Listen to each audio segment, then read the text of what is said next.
And welcome everybody to another episode of Yankees and Gravy. Thanks for joining us. Again, very excited. A couple of weeks into spring training. What is not to absolutely love about that? The weather's definitely getting warmer. If it wasn't spring enough, now this week is supposed to be like 65, 70 all week long. That's just incredible. Kind of concerning a little bit, but whatever. Enjoy it. Beautiful, beautiful weather. It's not quite as nice as it is down in Tampa where the Yankees are playing. I think this is like week 3 or 4. Well, no, I think it's like week 3 of spring training. Let's get right into it. Pineda. I know it seems like he's a little bit of my whipping boy. There is a lot of pressure on Pineda, to be honest with you. There's a lot of pressure on Cashman for making this deal. The reality is we traded Jesus Montero for him, and that's really the brunt of why I'm kind of putting so much pressure on this guy. Velocity issues. His velocity is down. Not sure why. This is what I talk about, guys. With these pitches, it's scary. You never know what shape they're going to come into. You never know what little injury they might, incur that's going to cause their velocity to drop down. Sometimes it's a complete mystery. Seemed like it was a mystery with Phil Hughes a few years ago, or last year. Now it seems like it's Pineda. I'm not going to jump the gun right now. He did average 94.7 miles per hour per pitch last year. He's been right around, let's say, 87 to 91 this year. It's early. He's young. Let's not panic, but let's definitely keep our eye about it. You couple that with the other things that are going on with him, being afraid of the media, the 10 pounds overweight, all that stuff. It's scary, guys. It is scary, and I hope this guy comes through. I hope he pulls through and ends up being the pitcher that he's able to be. But you never know what's going on between those ears. These guys are a lot of these guys have very delicate psyches. So hopefully Pineda will get used to the New York media, the New York fans, and eventually New York opening day, which is right around the corner. CC and Mo look pretty good. Obviously, CC's just one of the best in the game.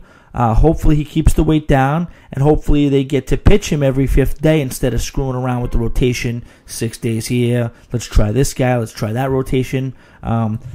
Excuse me. I don't want to see any of that. Let's let CC do what he does best. Let's let CC pitch. Mo looks phenomenal, as usual.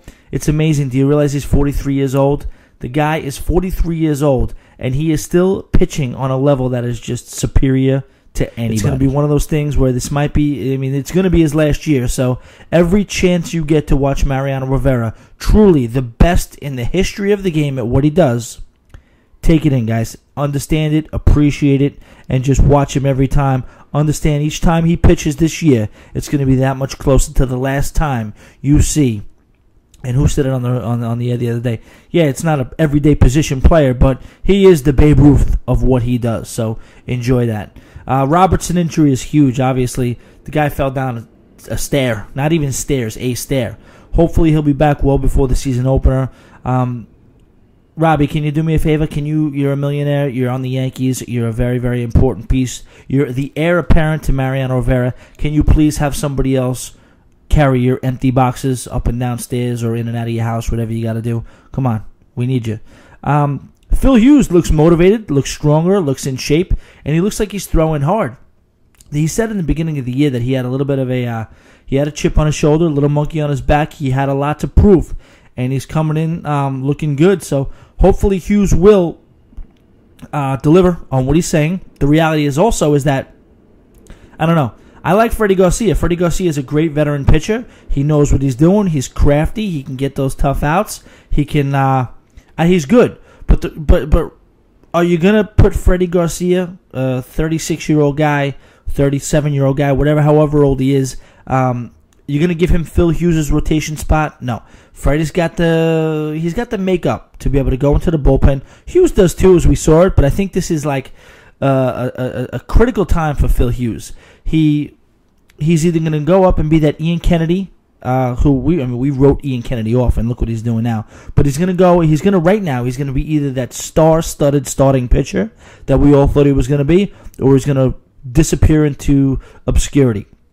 Him and Jabba, it's going to be tough. I think Jabba already kind of obviously settled into what he's going to be, and he's going to be a power setup man. Maybe he'll be a closer for somebody down the road, but he'll probably be a power setup man for his career.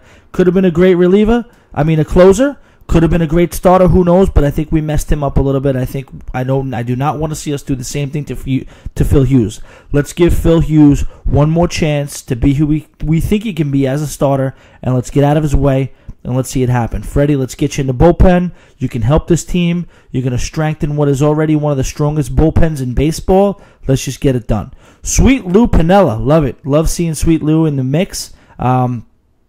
Great seeing the other day. We saw him, Goose Gossage, and Louisiana Lightning Ron Guidry sitting side by side in the dugout.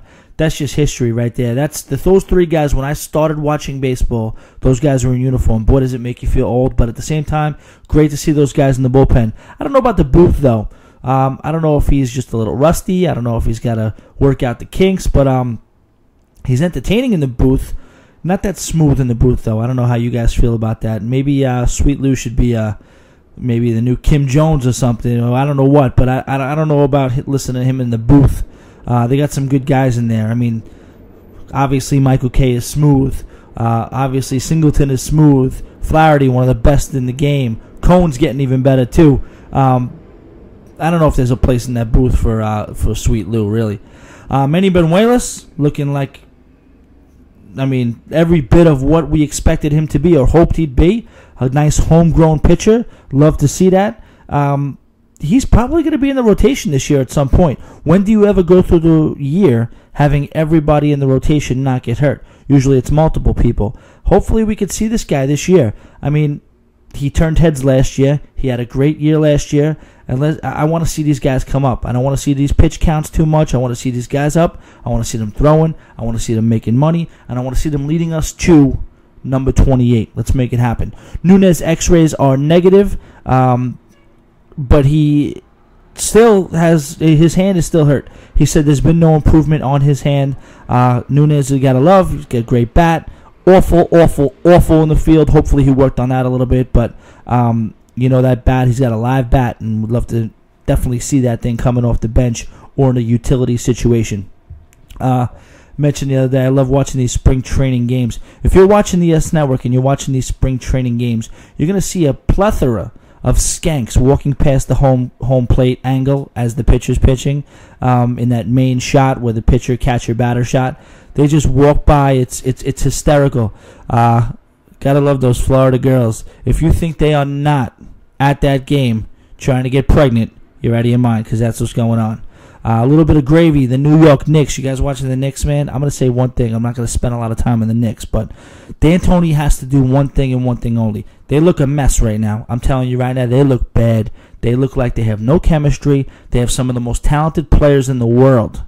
He's got to close that locker room door. He's got to look at each and every one of them in the eye and say, hey, guys, this is it.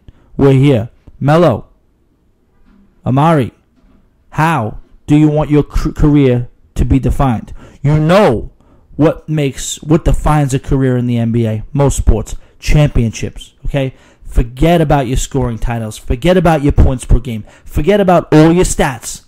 I'm telling you right now how we can win, because D'Antoni knows how to coach offensive basketball. He needs to look them in the eye and say, we're here, we're stuck with each other, we're not rebuilding again, we're not getting rid of you, so we're here, and this is how it's going to be for the next several years. And what has to happen is you have to sacrifice A, B, and C in order for us to win. And he needs to believe in his plan. He needs to put it out there. He needs to coach it unapologetically, because he has no other choice. He's going to be gone. The team will be around. These guys will be around most likely. D'Antoni might not. So he's got to say, listen, this is your legacy. You can either score your 28, 31 points a game, or you can come with me and trust me that I have the right formula to take you to a championship. And then when you got that ring, then you can call your shots. He's got to sell that to them. And then he's got to go on the court and he's got to execute it. Like I said, unapologetically. He cannot give in to these stars and these high-priced talents' egos. Why should he now? He's got nothing else to lose. So, D'Antonio, you got to sell him. Just look him in the eye. Be that drill sergeant. Give him that Hoosier speech or whatever you got to do.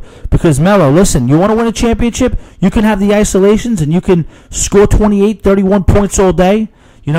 Mari, you wanna be lazy on defense, and you want to get the ball however many times you want to shoot. You want to get your 25 points a game. You guys want to do that? You can, but that's not going to get you what you need. And what you need to be remembered in this game is a championship. I'm telling you how to get there. Trust me. Just give me a few weeks. Trust me, and we'll get there. And he's got to believe in it. He's got to get them to buy into it, and he's got to not look back from that. And only then, we'll get a chance, and he'll get them playing hard for him. Because right now, they got no character. They're not playing hard. Their hands are up in the air. They kind of seem like they've given up. Other than that, it's pretty status quo at the Yankee camp. There's not really much to report on, or really, I mean, it's pretty basic, pretty status quo. Hitters are doing okay. I mean, we're not really, nobody's setting the world on fire. No news, I guess, is good news. Thank you guys for joining. We'll see you soon. Yankees and Gravy. Check us out on Facebook. Check us out on Twitter. And hopefully something happens in the next couple of weeks so we can start doing some more broadcasts. But in the meantime, we'll talk to you soon.